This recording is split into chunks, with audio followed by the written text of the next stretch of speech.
Alors, le premier bouquin, c'est un livre de Leïla Zaoui. Ça s'appelle Le désamour. Leïla Zaoui, en fait, c'est une jeune fille qui était dans une fratrie de 4 sœurs. Elle était la deuxième.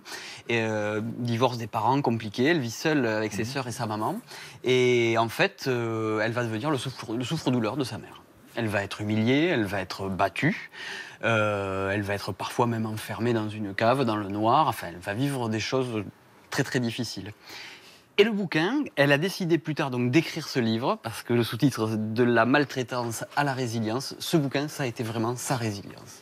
C'est une... voilà, aujourd'hui, elle a pu pardonner à sa maman. Ce sont maintenant 2 personnes qui arrivent à se parler, malgré ce qui s'est passé. Et c'est une femme qui aujourd'hui a 44 ans, elle est éducatrice spécialisée, mère de 2 enfants, et elle fait une formation pour être thérapeute familiale. Donc on peut aussi s'en sortir. C'est un très beau témoignage. Une histoire inspirante. Vraie, vraiment une histoire inspirante. Elle raconte sa propre histoire en espérant servir d'exemple de la maltraitance à la résilience. Ouais, ce qu'elle veut nous dire, c'est qu'on peut s'en sortir. Ouais. Le désamour, un autre livre ? Alors, notre livre, alors là, on passe dans des choses un petit peu plus de spécialistes, hein, de psychiatres. Alors, on est vraiment, voilà. Alors, Alice Miller, psychanalyste de renom, décédée en 2010, mais ses écrits, quand même, sont très importants. Et vous la connaissez ? Oui, Florence Opine. Spécialiste de la maltraitance des enfants. Et donc là, ce bouquin s'appelle Ta vie sauvée enfin. Alors, au début, donc, elle décrit, elle analyse assez en détail les processus de la maltraitance. Ce qui est intéressant, elle part aussi bien de l'exemple de Tchekhov comme de la vie de Dalida. Enfin, vraiment, c'est très varié, très intéressant, ça touche tout le monde.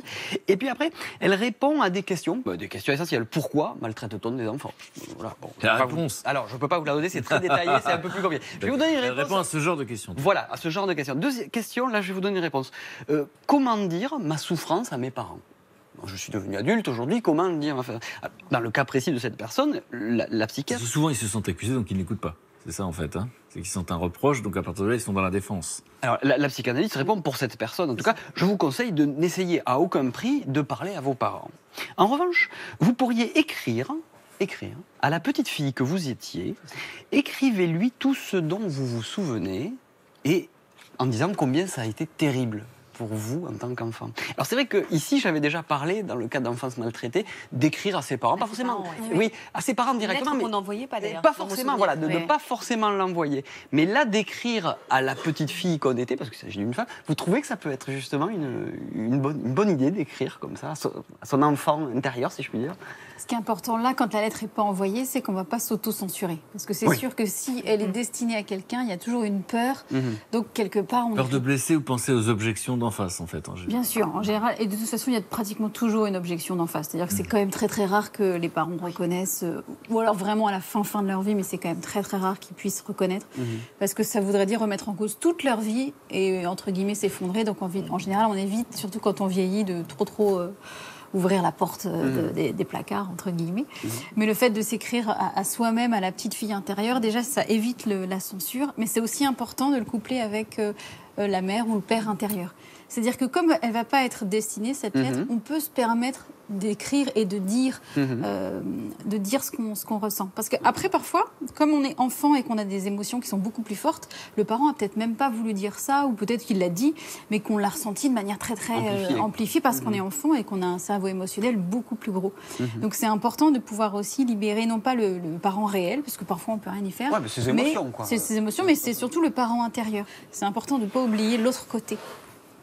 D'accord. Troisième et dernier bouquin, de Le sentiment d'abandon, tout simplement, ça s'appelle comme ça, de Saverio Tomasella, il doit être italien, je crois. C'est un psychanalyste aussi et docteur en sciences humaines. Alors lui, donc, il étudie tout ce phénomène de sentiment d'abandon, en fait, qu'on a pu avoir tous autant que nous sommes, même à l'âge adulte, à divers moments de notre vie. Brigitte opine aussi. Lui.